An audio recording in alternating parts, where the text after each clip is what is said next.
فيكم الثقلين كتاب الله وعترتي أهل بيتي ما إن تمسكتم بهما لن تضلوا بعدي أبدا. کہ اللہ کے حبیب دنیا سے رخصت ہو رہے ہیں، اللہ کے حبیب دنیا سے جانے کی تیاری فرما رہے ہیں، اور یہ ہمارا عقیدہ ہے کہ پیغمبر اسلام خاتم النبیین ہے. پیغمبر اسلام کے بعد کسی نبی نے نہیں آنا. پیغمبر اسلام کے ختم نبوت کا عقیدہ رکھنا واجب ہے کہ اللہ نے اپنے نبی کو آخری نبی قرار دیا ہے، اور پیغمبر اسلام کے بعد کسی اور نبی نے نہیں آنا. کیونکہ خود قرآن مجید میں اس پروردگار نے فرمایا کہ ما کان محمد ابا احد من رجالکم، کہ میرا محمد تو مردوں میں سے کسی کا باپ نہیں، ولکن رسول اللہ، لیکن وہ اللہ کا رسول ہے، وخاتم النبیین، اور نبیوں میں سے آخری نبی ہے. اعلان فرما دیا کہ میرے نبی پر ختم نبوت کا دروازہ ہو گیا، یعنی نبوت کا دروازہ میرے نبی پہ بند ہو گیا. میرا نبی آخری نبی ہے، اور میرے نبی کے بعد کسی اور نبی نے نہیں آنا. یہ قرآن کا فیصلہ. اور پھر اللہ کے حبیب نے خود بھی ارشاد فرمایا کہ انا خاتم النبیین لا نبی بعدی، میں آخری نبی ہوں، میرے بعد کوئی اور نبی آنے والا نہیں. لہذا جب میرے نبی کے ختم نبوت کا اعلان ہو گیا، یا تو پھر میرے نبی کے بعد قیامت آ جاتی، یا تو میرے نبی کے جانے کے بعد دستار شاہی، یا تو قیامت آ جاتی، پھر سلسلہ ختم ہو جاتا، حساب و کتاب کا مرحلہ آ جاتا، قیامت آ جاتی تو پھر حساب و کتاب ہوتا. لیکن اللہ نے اپنے نبی پر ختم نبوت کی مہر بھی لگا دی، لیکن قیامت بھی نہیں بھیجی. ابھی قیامت آنے والی ہے، اللہ جانے وہ بھی کب آئے. ٹھیک ہے جی. اچھا، جب قیامت بھی نہیں آئی تو پھر دنیا نے تو رہنا ہے. اب ان انسانوں کو ہدایت بھی تو چاہیے.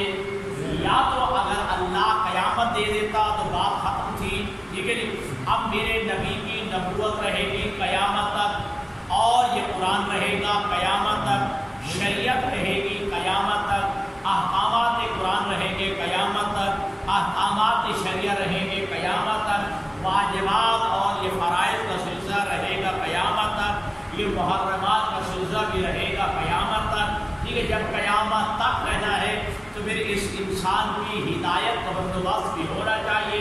جب نبی آخری ہے، نبی پر ختم نبوت کی مہر لگ گئی، تو پھر انسان قیامت کے دن کہہ سکتا ہے کہ تیرے نبی تو آخری نبی تھا، وہ تو دنیا سے چلا گیا، لیکن ہماری ہدایت کا بندوبست جب نہیں ہوا، ہم ہدایت لیتے تو کس سے لیتے، کس کے دروازے پہ جاتے؟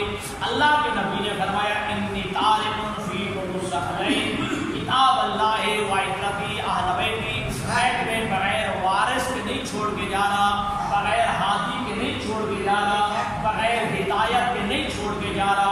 میں تمہارے اندر دو چیزیں چھوڑ کے جا رہا ہوں، ایک اللہ کی کتاب قرآن ہے، اور ایک میری عترت اہل بیت ہے. ان دونوں کا دامن تھامے رکھنا. بے شک.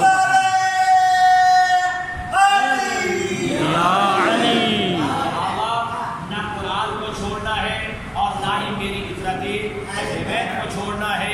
ایک دامن میں قرآن، ہاتھ میں جو ہے قرآن ہو، اور دوسرے ہاتھ میں دامن اہل بیت ہو، میری آل کا، میری اولاد کا، میری اہل بیت کا دامن ہو.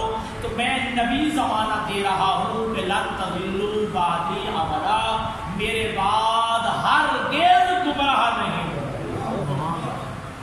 لہٰذا نجات کی ضمانت اللہ کے نبی نے دو چیزوں کے لیے دی، ایک قرآن اور دوسری اہل بیت. قرآن اور آل محمد، قرآن اور اولاد پیغمبر. لہذا ہم نے ہدایت لینے کے لیے یا قرآن کے پاس جانا ہے اور اہل بیت کے پاس جانا ہے. لہذا جو صرف بیت کو چھوڑتا ہے وہ بھی گمراہ ہے، جو صرف قرآن سے متمسک ہوتا ہے لیکن دامن اہل بیت کو چھوڑ دیتا ہے تو وہ بھی گمراہ ہے، اور جو صرف اور صرف دامن اہل بیت کے ساتھ متمسک ہوتا ہے اور قرآن کو چھوڑ دیتا ہے وہ بھی جو ہے گمراہ ہے۔ ہدایت کس کے لیے ہے کہ جو قرآن سے بھی وابستہ ہو اور اہل بیت سے بھی وابستہ۔ بے شک اللہ اکبر، یا رسول اللہ، یا علی، اللہم صلی علی محمد ہم نے بلا تفریق مذہب و ملت، ہم نے قرآن کے ساتھ بھی وابستہ رہنا ہے اور اہل بیت پیغمبر سے بھی ہم نے وابستہ رہنا ہے۔ ہم نے قرآن کو بھی چھوڑنا نہیں ہے اور اہل بیت کو بھی نہیں چھوڑنا، یعنی نہ تارک قرآن ہونا ہے اور نہ ہی تارک اہل بیت ہونا ہے، ٹھیک ہے جی۔ لہذا اگر قرآن سمجھ نہ آئے تو اہل بیت کے دروازے پہ چلے جانا، اور اہل بیت کو ڈھونڈنا ہو تو قرآن کے پاس چلے جانا۔ لہذا قرآن تمہاری ہدایت کرے گا کہ یہ اہل بیت ہیں۔ اب میں ہوں قرآن صامت، صامت سواد لسان میم اور تے، جسے کہتے ہیں صامت۔ صامت کے معنی ہوتے ہیں نہ بولنے والا، جو بولتا نہیں ہے۔ توجہ کیجیے، میں ہوں قرآن صامت، میں تو بولتا نہیں ہوں۔ اگر میرے اندر کے اشارے سمجھنے ہیں تو ان سے پوچھ لینا جو بولنے والے ہیں، بے شک، جو قرآن کے اشارے ہیں، جو قرآن کے اسرار اور رموز ہیں، اگر ان کو سمجھنا ہے تو ان ہستیوں کے پاس چلے جانا کہ جو بولنے والے ہیں۔ یوں سمجھیے گا ایک کتاب ہے اور ایک کتاب کا ٹیچر ہے، ایک کتاب ہے، ایک کتاب کا استاد ہے، ایک کتاب ہے، ایک کتاب کا معلم ہے، ایک کتاب ہے، ایک کتاب کو پڑھانے والا ہے، ایک کتاب ہے، ایک کتاب کو سمجھانے والا ہے۔ یہ قرآن کتاب ہے، کچھ اس کے معلم بھی اللہ نے بھیجے ہیں، بے شک، بے شک، کیونکہ قرآن ہر ایک کے لیے آسان نہیں ہے۔ اللہ نے قرآن مجید میں فرمایا فَإِنَّمَا يَسَّرْنَاهُ بِلِسَانِكَ، اے میرا حبیب ہم نے قرآن کو آسان بنایا صرف تیری زبان کے لیے۔ ہر ایک کے لیے قرآن آسان نہیں ہے۔ ہاں قرآن آسان ہے اگر زبان نبی کی ہو، لسان نبی کے لیے، زبان مصطفیٰ کے لیے قرآن آسان ہے، ورنہ قرآن میں سورۃ آل عمران میں اللہ نے فرمایا کہ اس قرآن مجید میں کچھ محکم آیات بھی ہیں اور کچھ متشابہ آیات بھی ہیں، اور محکم آیات وہ ہیں کہ جو قرآن مجید میں واضح ہیں، اور متشابہ آیات ہیں کہ یہ تو ہر کوئی نہیں سمجھ سکتا۔ وَمَا جَعَلَهُ تَعْوِيلَهُ إِلَّا اللَّهُ وَالرَّاسِخُونَ فِي الْعِلْمِ، اور جو متشابہ آیات ہیں یعنی جو سمجھ نہ آنے والی آیات ہیں، توجہ، ان کی حقیقی تفسیر، حقیقی تفصیل اور حقیقی تشریح، حقیقی مفہوم یا اللہ جانتا ہے یا وہ جانتے ہیں جو راسخون فی العلم ہیں۔ راسخون فی العلم کیا جانتے ہیں؟ ایک ہوتا ہے کہ علم جن میں راسخ ہے، ایک وہ ہے جو علم میں راسخ ہے۔ آج گلاس لے لیں، گلاس، ٹھیک ہے جی، گلاس کے اندر پانی ڈال لیں، گلاس پانی کے اندر ہے یا پانی گلاس کے اندر ہے؟ پانی گلاس کے اندر، ذرا جو پوچھا بول کے پانی گلاس کے اندر ہے، کیا ہے؟ پانی گلاس کے اندر ہے۔ اب پانی گلاس کے اندر ہے، گلاس میں کتنا پانی آئے گا؟ جتنا اس میں گنجائش ہوگی۔ پھر سمجھنا سر اٹھانا، یہ گلاس کے اندر پانی اتنا آئے گا جتنا گلاس کے اندر گنجائش ہوگی۔ اگر اسی گلاس کو پانی کے اندر اٹھا کے رکھ دیں، اب گلاس کتنے پانی کے اندر ہے؟ وہ سمندر کے اندر بھی ہو سکتا ہے، نہیں بات، یہ وہ دریا کے اندر بھی ہو سکتا ہے، وہ سمندر کے اندر بھی ہو سکتا ہے۔ تو لہذا فرمایا کہ وَمَا يَعْلَمُ تَعْوِيلَهُ إِلَّا اللَّهُ وَالرَّاسِخُونَ فِي الْعِلْمِ، یا اللہ جانتا ہے، وہ جانتا ہے جو علم میں ہے، جو علم کے اندر ہے، علم ان کے اندر نہیں۔ اگر علم ان کے اندر آ گیا تو علم محدود ہو جائے گا۔ یہ علم کے اندر ہے، اللہ جانے کتنے علم کے اندر ہے۔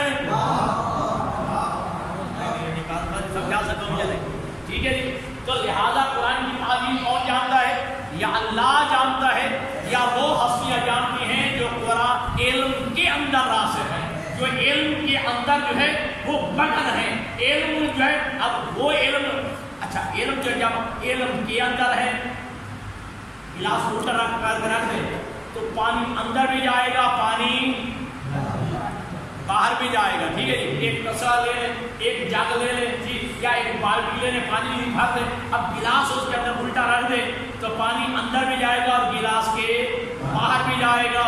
تو یہ نہیں کہا کہ علم ان کے اندر ہے، بلکہ کہا راسخون فی العلم، یہ علم کے اندر ہے، یہ علم کے اندر راسخ ہے، توجہ کیجیے گا۔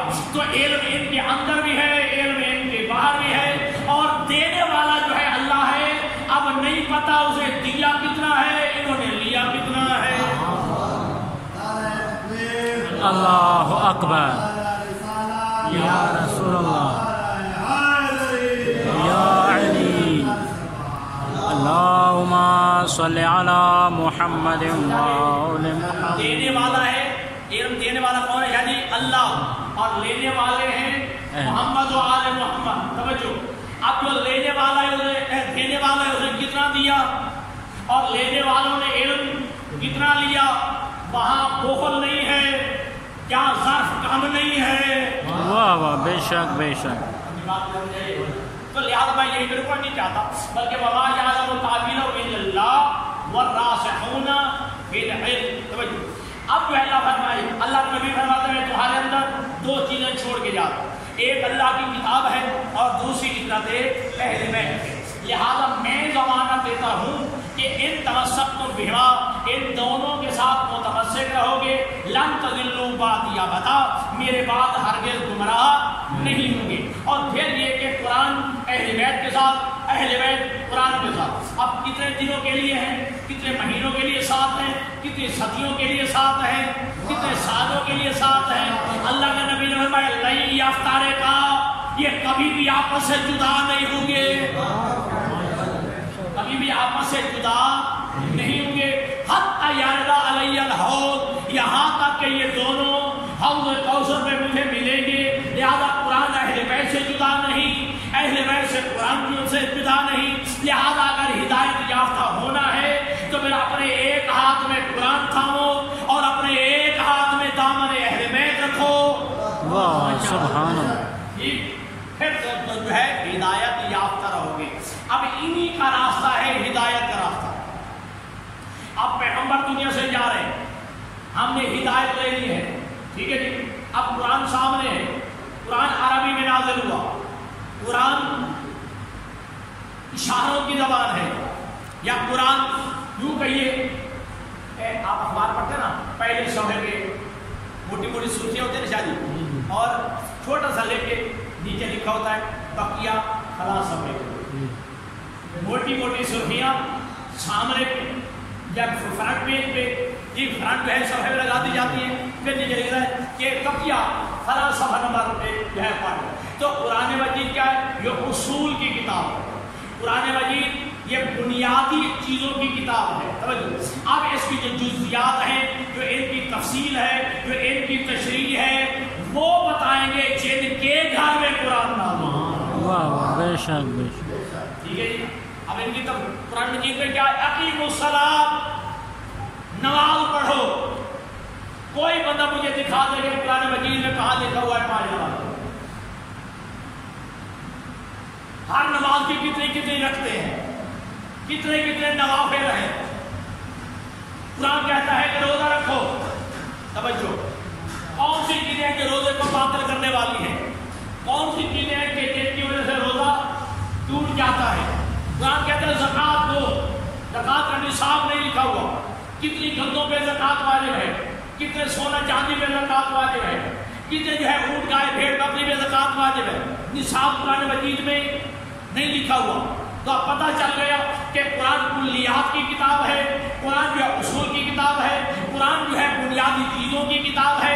ان کی تفصیل اور تشریح وہ بتائیں گے کہ جن کے گھر میں قرآن نازل ہوا۔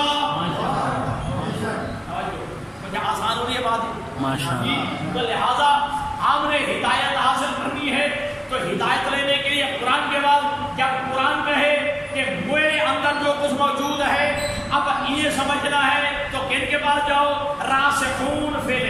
کے پاس جاؤ، ان ہستیوں کے پاس جاؤ جو علم میں راسخ ہیں، ابھی بھی دنیا کو سمجھ نہ آئی تو قرآن نے پھر کہا ہے فَاسْأَلُوا الذِّكْرَ إِن كُنتُمْ لَا تَعْلَمُونَ، کہ تم جو ہے اہل ذکر کے پاس چلے جاؤ، جو تم نہیں جانتے اہل ذکر سے پوچھتے جاؤ۔ فَاسْأَلُوا أَهْلَ الذِّكْرِ إِن كُنتُمْ لَا تَعْلَمُونَ، اگر تم نہیں جانتے تو پھر اہل ذکر کے پاس جاؤ۔ اب اہل ذکر بھی اللہ کے نبی نے پہلے دن سے لے کر، یعنی گویا کہ جب اعلان نبوت کیا اس وقت سے لے کر جب تک کہ پیغمبر کی آنکھیں بند نہیں ہوئی، ہر لمحے اہل ذکر کا تعارف بھی کرایا، راسخون فی العلم کا تذکرہ بھی کیا، اور یہ بھی بتاتے رہے یہ، اور پھر اعلان کیا اقضاکم علی بن ابی طالب، میرے بعد سب سے بڑا عالم علی بن ابی طالب۔ سبحان اقضاکم علی بن ابی طالب، میرے بعد سب سے بڑا عالم علی بن ابی طالب ہے۔ اور یہی وجہ ہے میرے برادر سارے تشریف فرما ہے، سارے مسلک کے لوگ تشریف فرما ہے، اور میں احترام کے ساتھ نام لے رہا ہوں اور واضح کر اشارے میں نہیں، حضرت عمر فاروق رضی اللہ تعالی عنہما یہ جملہ موجود ہے کہ لولا علی لہلک عمر، اگر علی نہ ہوتے تو عمر ہلاک ہو جاتا۔ گویا کتنے مسائل ہوتے تھے جو دنیا سے حل نہیں ہو سکتے تھے، وہ علی حل کیا کرتے تھے۔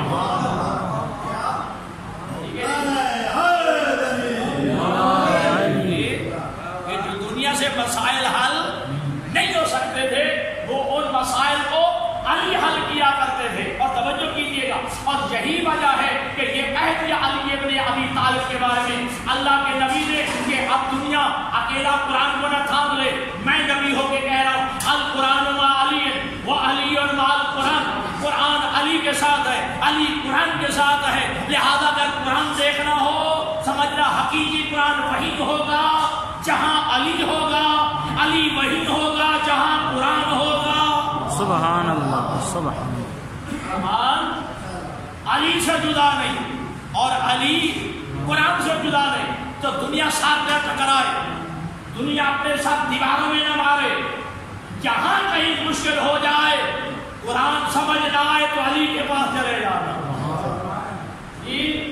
علی تمہیں سمجھا دے گا قرآن کیا کہہ رہا ہے، قرآن کے لیے اسرار و رموز کیا ہے، قرآن کے اشارے کیا ہیں، تو لہذا قرآن علی کے ساتھ ہے، علی قرآن کے ساتھ ہے۔ ایسے بھی اور وضاحت کیا جو آپ کو چاہیے کہ نبی نے وضاحت کے ساتھ کہہ دیا کہ الحق مع علی و علی مع الحق، حق علی کے ساتھ ہے اور علی حق کے ساتھ ہے۔ یہی تک حدیث ختم نہیں ہوئی، اللہ کے نبی نے دعا بھی مانگی اللہم ادر الحق حیث ما دار علی، اے پروردگار عالم حق کو ادھر موڑ دے جدھر علی موڑ جائے۔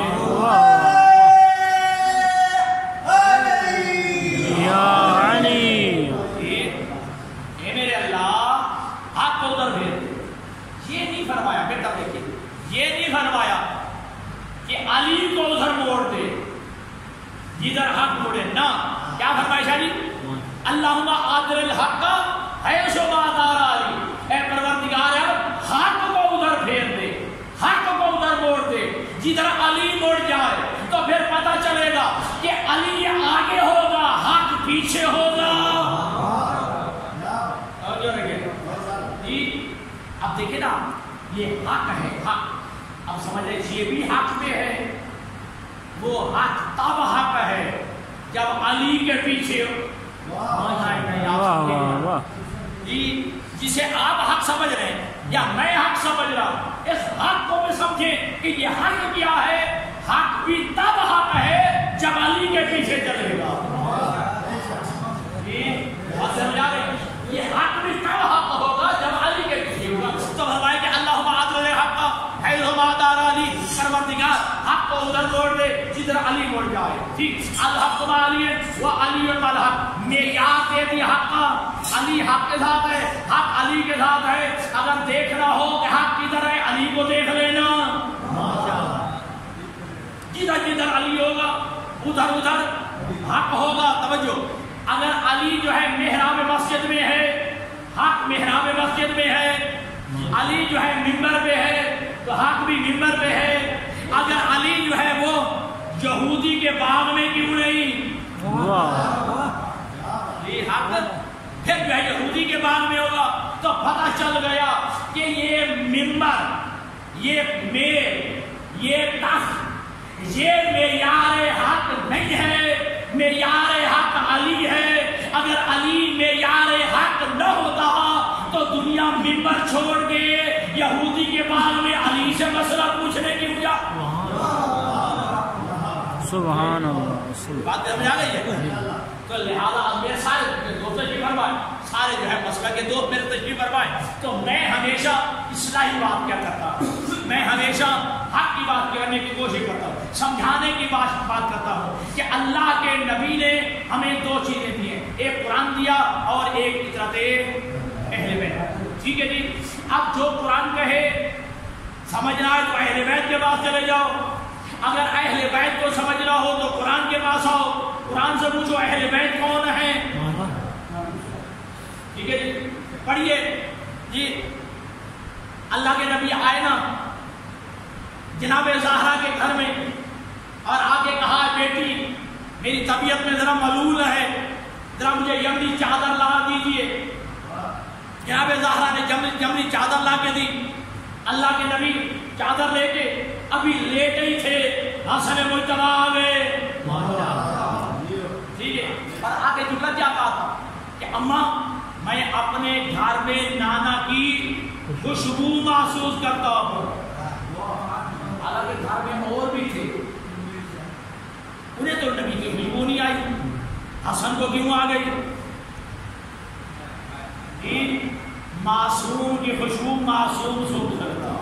واہ واہ سبحان اللہ. یہ عصمت کی خوشبو مسامع معصوم میں جا سکتی ہے. تو کہا میں نانا کی خوشبو محسوس کر رہا ہوں. تو جناب زہرا نے کہا ہاں ہاں تیرے نانے چادر کے نیچے تشریف فرمائے. امام حسن مجتبی آئے، اجازت لی، بغیر اجازت کے نہیں آئے، بغیر اجازت کے نہیں آئے، پہلے اجازت لی. کیوں؟ 14ویں صدی کے کوئی بندہ نہ گئے، بچہ تھا، ضد کر کے اندر آ گیا تھا. نبی نے روکا نہیں، بچہ تھا. اب نبی روکتے تو کیسے روکتے؟ لہذا نہ پہلے اجازت لی کہ نانا اجازت ہے میں بھی چادر کے نیچے آ جاؤں. اللہ کے نبی نے اجازت دی. امام حسن چادر کے نیچے. ابھی تھوڑی دیر گزری تھی کہ شہزادہ حسین آگے لمبی تفصیل ہے آپ جانتے ہیں، انہوں نے بھی اجازت لی. اجازت لینے کے بعد چادر کے نیچے آ گئے. پھر جو ہے جناب علی ابن ابی طالب علی ابن ابی طالب کہ میں اپنے بھائی رسول خدا کی خوشبو محسوس کر رہا ہوں. تو زہرا نے کیا فرمایا؟ ہاں اللہ کے حبیب اپنے دونوں بیٹوں کے ساتھ اس چادر کے نیچے تشریف فرما ہے. اجازت لی، چادر کے نیچے آ گئے. اب زہرا کر کے میں اکیلی رہ گئی، میں بھی قریب آئی، میں نے بھی اجازت مانگی. اللہ کے نبی نے مجھے بھی اجازت دی، میں بھی چادر کے نیچے آ گئی. اب تاریخ نے لکھا ایک اور دستور، ایک اور بیوی بھی چادر کے قریب آنا چاہا، اجازت طلب کی، لیکن جو ہے اللہ کے نبی نے فرمایا انت بحمد اللہ علی الخیر، الحمدللہ تو خیر پہ ہے، لیکن اندر نہیں آ سکتی، یہ میری اہل بیت ہے.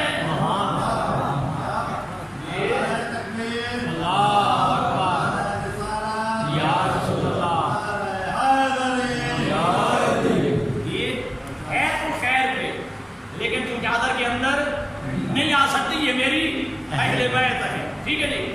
اب جو ہے وہ کونا پکڑا چادر کا اور کہا پروردگار ہؤلاء عبدک، اے میرے اللہ یہی میرے اہل بیت ہے. لفظ ہؤلاء پہلے لگا کے بتایا، بس یہی میرے اہل بیت ہے، صرف یہی میرے اہل بیت ہے، فقط یہی میرے اہل بیت ہے. واہ واہ ماشاء. لفظ ہؤلاء عربی میں تب لگایا جاتا ہے پہلے، جسے کہتے ہیں کلمہ حصر. کلمہ حصر کہتے ہیں جیسے آپ اگر یہ کاشت کرتے ہیں، کباغ وغیرہ کاشت کرتے ہیں یا اور کھیتی جو ہے آپ کاشت کرتے ہیں تو اس کے بعد ارد گرد پاڑ لگا دیتے ہیں، ڈھینگر لگا دیتے ہیں جی، کی کر کے ڈھینگر لگا دیتے ہیں. ٹھیک ہے، اس لیے تاکہ کوئی اندر داخل نہ ہو جائے. ٹھیک ہے جی، اندر کوئی داخل نہ ہو جائے، اندر کی فصل کو کوئی نقصان نہ پہنچائے. ہاؤلا بھی اس لیے ہوتا ہے. ایک اور لفظ بھی ہے، بعد یہ اچانک نیچے آ گئے تو اب اللہ نے فرمایا انما یرید اللہ لیذھب عنکم الرجس اہل البیت ویطہرکم تطہیرا.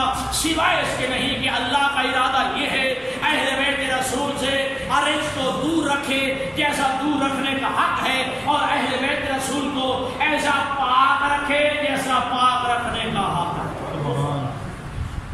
یہ اہل بیت جن کا تعارف قرآن میں ہے. ٹھیک ہے جی. اب جو ہے ایک اور تعارف کروایا. نصارہ نجران میرے نبی سے مناظرہ کرنے کے لیے آئے کہ حضرت عیسیٰ اللہ کا بیٹا ہے، حضرت عیسیٰ اللہ کا بیٹا ہے. سے مناظرہ کرنے کے لیے میرے نبی کے پاس 3 دن میرے نبی سے مناظرہ ہوتا رہا. کس جگہ پہ ہوا؟ مسجد نبوی میں. قبلہ مناظرہ کرنے والا کون؟ کائنات کا افضل ترین نبی. سبحان جگہ ہے مسجد نبوی، اور کائنات کا افضل ترین نبی مناظرہ کرنے والا ہے. اور پھر اکیلا مناظرہ نہیں کر رہا، وہ آیتیں بھیج رہا ہے. وہ آیتیں بھیج رہا ہے اللہ، اور میرا نبی آیتیں پڑھ پڑھ کے سنا رہا ہے. او عیسائیوں، او نصارہ نجران، یہ عیسیٰ اللہ کا عبد ہے، اللہ کا بیٹا ماننے کے لیے پھر بھی تیار ہے بھی مسجد. اچھا یہاں پہ ایک بات کر دوں، میرے سارے مسلمان بیٹھے ہو اتفاق کے ساتھ، اتحاد کے ساتھ، وحدت کے ساتھ، ہم آہنگی کے ساتھ. ٹھیک ہے جی. اچھا یہاں پہ میں ضروری سمجھتا ہوں پیرس ہو، فرانس ہو، ڈنمارک ہو، جرمنی ہو، آپ کے نبی کے خلاف کیا گستاخیاں نہیں کر رہے. آپ کے نبی کے پتلے بنا رہے ہیں، آپ کے نبی کے خاکے بنا رہے ہیں، آپ کے نبی کے استغفر اللہ کارٹون بنا رہے ہیں، اور قرآن مجید کو جلایا گیا ہے. سمجھو، لیکن یاد رکھیے گا جب جو ہے میرے نبی کی گستاخی کی بات ہوتی ہے تو یہودی عیسائی دونوں آپس میں مل جاتے ہیں. حالانکہ یہودیوں کا عیسائیوں سے اختلاف ہے اور عیسائیوں کا یہودیوں سے اختلاف ہے، لیکن میرے نبی کی گستاخی آتی ہے تو دونوں اکٹھے ہو جاتے ہیں. کہ جب یہودی اور عیسائی میرے نبی کی گستاخی میں اکٹھے ہو سکتے ہیں تو عظمت رسالت کے لیے، مقام رسالت کے لیے، شان مصطفیٰ کے لیے یہ کلمہ پڑھنے والے اکٹھے کیوں نہیں ہو سکتے؟ اور آپ کو معلوم ہے نا آج فلسطین کے حالات آپ کے سامنے، کہ فلسطین میں اس وقت چند دنوں کے اندر 50,000 مسلمان شہید ہو چکے ہیں، کئی ہزار بچے زخمی ہو چکے ہیں، اور کتنے گھر جو ہیں وہ اجڑ چکے ہیں. کیا وہاں جو ہے ایک مسلک کے لوگ ہیں؟ سب لوگ رہتے ہیں. تو تمہارا دشمن یہ نہیں دیکھتا یہ شیعہ ہے، یہ سنی ہے، یہ بریلوی ہے، یہ اہل حدیث ہے، یہ دیوبندی ہے. وہ یہی دیکھتا ہے کہ لا الہ الا اللہ بھی پڑھتا ہے، محمد رسول اللہ بھی پڑھتا ہے، بلا تفریق مذہب و ملت، ہر ایک کو وہ نقصان پہنچا رہا ہے. تو میں یہاں موضوع طرف چلا گیا. مسجد نبوی، مسجد نبوی، مسجد نبوی، میرے نبی کی مسجد. عیسائی 3 دن تک میرے نبی سے مناظرہ کرتے رہے. کائنات کا کوئی عالم مجھے دکھا دے کہ میرے نبی نے کہا ہو کہ جب ان کی نماز کا وقت آیا ہو تو میرے نبی نے کہا میری مسجد میں نماز نہ پڑھنا. ابھی ان کی عبادت واقعہ جیسے بھی کرتے تھے عیسائی، جو بھی عبادت کرتے تھے، جو بھی ان کا طریقہ تھا، میرے نبی نے عبادت کرنے سے منع نہیں کیا. اپنے 3 دن تک اپنی مسجد کے حوالے کر دی، اپنی عبادت کرو، جو مرضی کرو، میری مسجد تمہارے لیے ہے. جو میرا نبی عیسائی کو منع نہیں کرتا تو پھر آج کی مسجد جو ہے وہ ہر ایک کے لیے کھلی ہونی چاہیے، چاہے اس میں دیوبندی آئے، چاہے بریلوی آئے، چاہے اہل حدیث آئے، جو بھی نبی کا کلمہ پڑھتا. میں نے کوئی مسئلہ نہ بات نہیں کی جی، حلفاً کہہ رہا ہوں کہ میرا درد ہے، میرا ایک احساس ہے، میری ایک خواہش ہے جو میں نے آپ کے سامنے رکھی ہے. کھلی ہونی چاہیے، ہر ایک کے لیے مسجد دروازے کھلے ہونے چاہیے. آج تمہیں اتحاد کی ضرورت ہے، آج تمہیں وحدت کی ضرورت ہے، تمہیں ہم آہنگی کی ضرورت ہے، تمہیں یکجہتی کی ضرورت ہے کہ فلسطین لو ہو رہا ہے، لو لہان ہو رہا ہے، اور کشمیر میں لو بہ رہا ہے، تو مسلمانوں کی حمایت کے لیے ہم مسلمانوں کو ایک ہونا پڑے گا۔ اور کہا تھا امام خمینی نے کہ اگر ساری دنیا کے مسلمان مل کے ایک ایک بالٹی پانی کی اسرائیل پہ ڈالتے، اسرائیل بہ جائے گا۔ لیکن ہم میں اتحاد نہیں ہے، ہم میں اتحاد نہیں ہے، ہم میں وحدت نہیں ہے، ہم میں یکجہتی نہیں ہے، ہم میں آہنگی نہیں ہے، اور آج ایک اسرائیل پوری دنیا کے مسلمانوں کے ناک و چنے چبوا رہا ہے۔ ٹھیک ہے، آپ مسلمانوں کو جو ہے وہ ذلیل کر رہا ہے، کیوں؟ صرف یہ کہ ہم میں وحدت نہیں ہے، پر بات لمبی نہ ہو جائے تو 3 دن تک مناظرہ ہوتا رہا۔ میرے نبی نے ان عیسائیوں کو اپنی عبادت کرنے سے منع نہیں کیا، اپنی مسجد سے نہیں نکالا، اور یہ 3 دن تک جو مناظرہ ہوتا رہا، یہ کھانا میرے نبی کے گھر سے آیا۔ سمجھو نبی رحمت للعالمین ہے، نبی رحمت عیسائیوں کے لیے بھی اپنے گھر سے کھانا فراہم کرتا ہے۔ میرا نبی جو ہے جتنے بھی مسلمان ہوئے اس وقت تلوار کے ذریعے ہوئے تھے، تیر کے ذریعے ہوئے، نبی کی تلوار کا اٹھاؤ تھا، نبی کا اخلاق تھا، نبی کا اخلاق تھا۔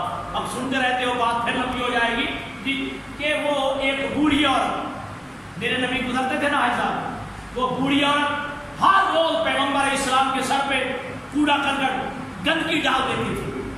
ٹھیک ہے، میرے نبی ہر روز چلے جاتے، وہ کوڑا کرکٹ گندگی ڈالتی، میرا نبی خاموش ہو کے چلا جاتا، میرا نبی چپ کر کے چلا جاتا۔ اب میرے سارے مسلمان بھائی بیٹھے ہو، یہ جملہ نہ کہتے کہ یا رسول اللہ، اگر یہ بوڑھی اپنی حرکت سے باز نہیں آ رہی، ہر روز آپ نے پہ گندگی ڈال رہی ہے، یا رسول اللہ آپ ہی راستہ بدل دیں۔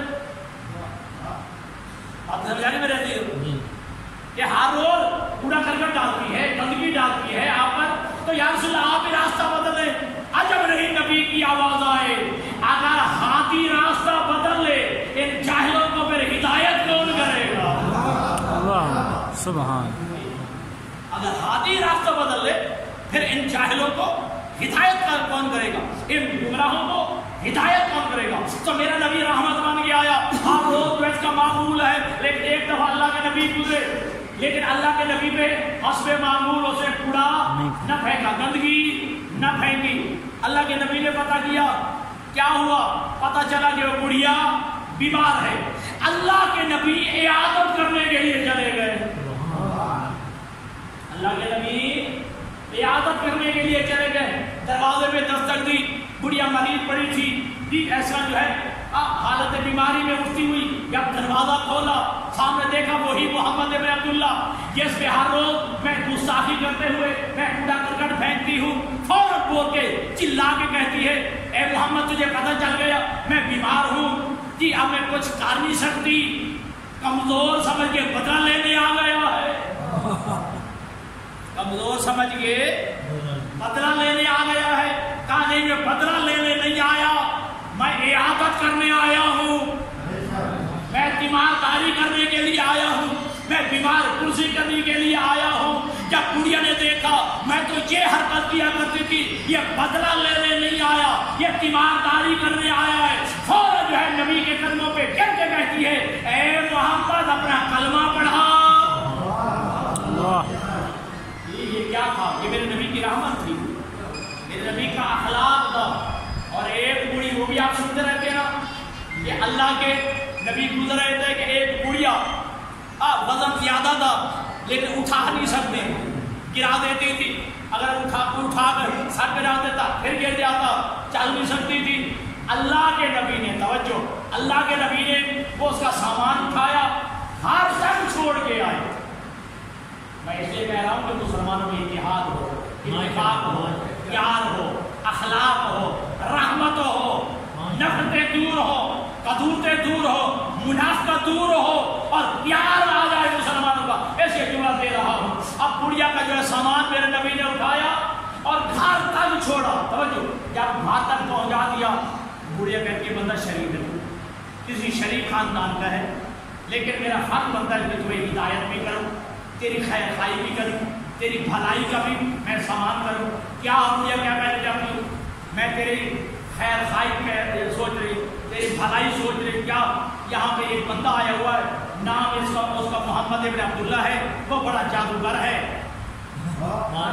یہ وہ بڑا جادوگر ہے، وہ گمراہ کرتا ہے. اس محمد ابن عبداللہ سے بچ کے رہنا. بڑا جادوگر ہے، تو یہ بڑا جادوگر ہے، وہ بڑا گمراہ کرتا ہے. جو اس کے پاس جاتا ہے اس کی باتوں میں جو ہے ایسا کوئی جادو ہے، جو اس کے پاس جاتا ہے اس کا ہو جاتا ہے. یاد میں تمہیں نصیحت کرتی ہوں، اسے بچ کے رہنا. توجہ. اب محمد ابن عبداللہ میرے نبی نے کہا کہ جس محمد سے تو روک رہی ہے وہ محمد میں ہوں. جس محمد سے تو منع کر رہی ہے وہ محمد ابن عبداللہ میں ہوں. یہ کہنا تھا. کہا فوراً جو ہے قدموں پہ گری. روایت کہتی ہے کہا اپنے اللہ کا بھی کلمہ کہا، اپنا بھی کلمہ پڑھا. تو یہ اخلاق محمدی ہے. توجہ. بعد میں کہیں سے کہیں تک چلی گئی ہے. 3 دن تک نصارہ نجران سے جو ہے مناظرہ ہوتا رہا، اور مناظرہ کرنے والا تھا میرا نبی. میرے نبی کی زبان میں کوئی لکنت نہیں ہے، میرے نبی کی زبان میں کوئی کمی نہیں ہے، میرے نبی کی زبان میں کوئی کمزوری جاتی نہیں ہے بھی سچا نبی. مسجد نبوی ہے، اکیلا بھی مناظرہ نہیں کر رہا، اللہ قرآن کی آیتیں بھیج رہا ہے، پھر بھی ماننے کے لیے تیار نہیں ہوتے. اب اگر نہیں مانتے، اللہ نے کہا انہیں کہہ دو وَقُلْ تَعَالَوْا نَدْعُ أَبْنَاءَنَا وَأَبْنَاءَكُمْ وَنِسَاءَنَا وَنِسَاءَكُمْ وَأَنفُسَنَا وَأَنفُسَكُمْ. میرا حبیب نے چیلنج کر دو، کل تم بھی اپنے بیٹے لاؤ، ہم بھی اپنے بیٹے لاتے ہیں. اچھا سارے میرے علی پڑھے لکھے دوست بیٹھے ہو، اگر آپ عدالت میں جاتے ہیں اور آپ کا وکیل وہ دلائل دے جج کے سامنے، ایک دوسرے دن تیسرے دن دلیلیں دے رہا، پہلے دن بھی دلیل نہیں مانی اس کی، تو اب اگلے دن جائے گا بڑی وزنی دلیل لے کے جائے گا تاکہ کسے رد نہ کیا جائے. کمزور دلیل نہیں، وزنی دلیل لے کے جائے. وہ دلیل بھی نہ مانی گئی تو تیسرے دن پھر جب گئے وکیل جاتا ہے تو مضبوط دلیل لے کے جاتا ہے تاکہ میرا موقف مضبوط ہو. 3 دن تک مناظرہ ہوتا رہا، مناظرہ بھی نبی کرتا رہا، زبان بھی نبی کی تھی، مسجد نبوی تھی، آیتیں بھی اللہ بھیج رہا تھا. اب جو ہے جانا تھا مناظرے کے لیے نہیں، اب جانا تھا مباہلے کے لیے.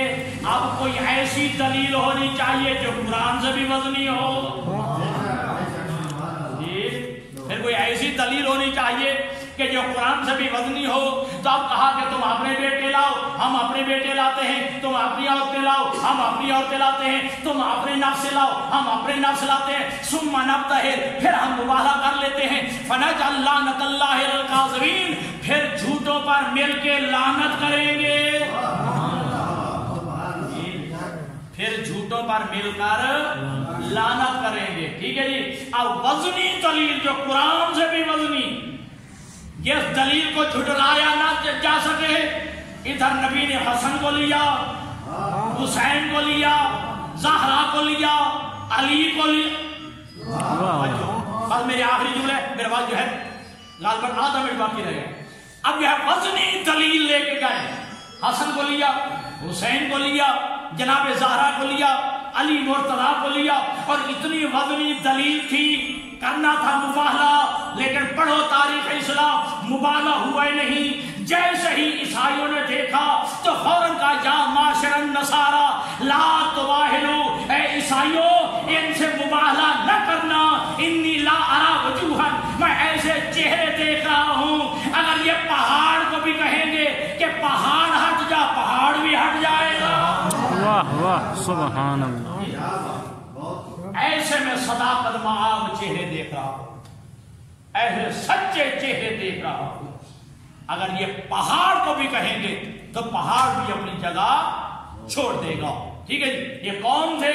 صداقت معاب چہرے. ایک حسن کا چہرہ تھا، ایک حسین کا چہرہ تھا، ایک سیدہ زہرا تھی، ایک علی ابن ابی طالب تھے. ٹھیک. کیا کہ مباہلہ نہیں ہوا ہے. توجہ. مان گئے عیسائی، مان گئے عیسائی. پھر کہتا ہوں ٹھیک ہے جی، یہ سچے ہیں، ہم جھوٹے ہیں. مان گئے کہ یہ سچے ہیں اور ہم جھوٹ. اچھا دیکھیے، آپ سب سے میرا سوال ہے، میرا نبی کائنات میں بعد خدا مخلوق میں سب سے بڑا سچا میرا نبی. ٹھیک ہے. وہاں مبالغہ میں ہوتا کیا ہے بلا آپ جانتے ہیں؟ مبالغہ میں تبھی بڑھ ہوتا ہے بد دعا کرنا. یا اللہ میں سچا ہوں یہ سچا جی، جو جھوٹا ہے اسے تباہ کر دے، اسے برباد کر دے، اسے ہلاک کر دے. بد دعا کرنی تھی جھوٹوں کے خلاف. اگر نبی اکیلا بھی چلا جاتا،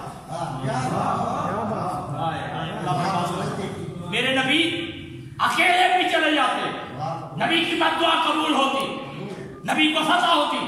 توجہ، نبی کو شکست نہ ہوتی. نبی اکیلا بھی چلا جاتا تو نبی فاتح ہو کے لوٹتا. لیکن کہا نہیں، آج میں اکیلا نہیں جاؤں گا، آج حسن کو بھی لے جاؤں گا، آج حسین کو بھی لے جاؤں گا، آج زہرا کو بھی لے جاؤں گا، آج علی کو بھی لے جاؤں گا. کیوں؟ نبی دیکھ رہے تھے اگر میں جاؤں گا تو جانا ہے جھوٹوں کے مقابلے میں، تو کل مولوی لکھے گا کہ جو محمد کے مقابلے میں آئے بس وہی جھوٹا ہوتا ہے. نہیں گرمی ہو گئی مجھے معلوم ہے. ٹھیک ہے جی. اگر میں اکیلا چلا گیا تو کل 14ویں صدی کا مولوی لکھے گا جو مصطفیٰ کے مقابلے میں آئے بس وہی جھوٹا ہے، صرف وہی جھوٹا ہے، فقط وہی جھوٹا ہے. کہا نہیں نہیں، میں علی کو بھی لے جاؤں گا، حسن کو بھی لے جاؤں گا، حسین کو بھی لے جاؤں گا، زہرا کو بھی لے جاؤں گا، تاکہ دنیا کو پتہ چلے جو علی کے مقابلے میں آئے وہ بھی جھوٹا، جو زہرا کے مقابلے میں آئے وہ بھی جھوٹا، جو حسن کے مقابلے میں آئے وہ بھی جھوٹا، جو حسین کے مقابلے میں آئے وہ بھی جھوٹا. سبحان اللہ. یہ سچے تھے جی، جیت گئے مناظر.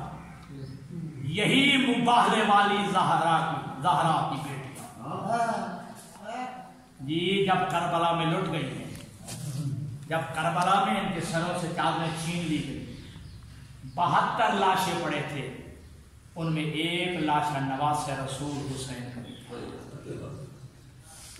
میں شیعہ سنی کی بات نہیں کر رہا، آپ میرے دوست صاحب تصدیق فرمائیں، پر مجھے اتنا بتا دیں نبی کا وہ نواسہ نہیں ہے کہ جو نبی کبھی کندھوں میں بٹھاتا تھا، کبھی سینے میں بٹھاتا ہے، کبھی جو ہے نبی جو ہے حسین کے یا ہونٹوں کے بوسے لیتا ہے، کبھی رخساروں کے بوسہ لیتا ہے، کبھی پیشانی کا بوسہ لیتا ہے.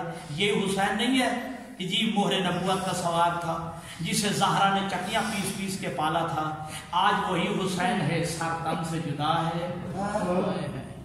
گرم ریت پہ حسین کی لاش پڑی ہے جی، گھوڑوں کے جو ہے ٹانپوں سے سومے سے جو ہے حسین کا جسم جو ہے وہ پامال کر دیا گیا ہے. اور اکیلا حسین نہیں بلکہ زہرا کی جی بیٹی زینب کے 9 بھائی اور بھی ہیں جی. اب مجھے آپ انصاف سے بتا دو، میں شیعہ سنی کی بات نہیں کر رہا، اگر 72 لاشیں سامنے پڑے ہوں جس میں حسین کا لاشا بھی ہو، علی اکبر کا لاشا بھی ہو، قاسم کا لاشا بھی ہو، عباس کا لاشا بھی ہو، اگر یہاں رسول آ جائیں آپ وہ رسول کو مبارکباد دیں گے کہ یا رسول اللہ مبارک ہو تیرا حسین مارا گیا؟ بلکہ آپ کہیں گے اے اللہ کے حبیب افسوس ہے تیرا نواسا 3 دن کا بھوکا اور پیاسا مارا گیا ہے. یہ افسوس کیا جائے گا، مبارکبادی نہیں دی جائے گی. بس میرے عزیزوں چاہیے تھا کہ اگر کربلا میں واقعہ ہو گیا تھا، مرد تھے، شہید ہو گئے تھے، اب حق بنتا تھا جی جناب زہرا کی بیٹیوں کے پاس آتے، ہاتھ باندھ کے کہتے تم نبی کی نواسیاں ہو، تم زہرا کی بیٹیاں ہو، ہم تمہیں احترام سے مدینے پہنچا دیتے ہیں. نہیں میرے عزیزوں، واقع کربلا کے بعد جو ہے ان کو احترام سے مدینے نہیں پہنچایا گیا، نبی کی بیٹیوں کو، پیغمبر کی نواسیوں کو نہیں بھیجا، مدینہ نہیں بھیجا گیا، بلکہ آواز گونجی لوٹو تبرکات علی و بطول کو، قیدی بنا کے لے چلو آل رسول کو. اتنا بھی حاجہ نہ آیا، اتنا بھی احساس نہ ہوا کہ یہ نبی کی نواسی ہے. 72 لاشیں ہیں، شہید ہو گئے، لیکن اور شام غریبہ آئی تو ان کے جو ہے خیموں کو بھی لوٹ لیا گیا، رسول کی نواسیوں کی چادریں بھی چھین لی گئی. لیکن عزادار دوستو، میرے مسلمان بھائی بیٹھے ہو، حسین نے قربانی دے کے، علی کی بیٹی نے چادر دے کے تیرا دین بچا لیا. تیری مسجدیں آباد ہیں، تیرے آذانیں ہیں، کلمہ ہے، تو مسلمان کہلواتا ہے تو حسین کا. ورنہ یزید مٹا رہا تھا، حسین نے جو ہے تیرا کلمہ بھی بچا لیا، تیری نمازیں بھی بچا لی، تیری اذانیں بھی بچا لی، تیری مسجدیں بھی بچا لی. آج تیری مسجدیں ہیں تو حسین کے صدقے میں ہیں، آج نمازیں ہیں تو حسین کے صدقے میں. تو مسلمان آج کہلا رہا ہے تو حسین کے صدقے میں. اور میں جملہ دے رہا ہوں دوستو، جاؤ اپنے گھر میں جانا اور تمہیں ماں، بہن، بیٹی، پھوپھی، خالہ کی تمیز نظر آئے تو سمجھنا حسین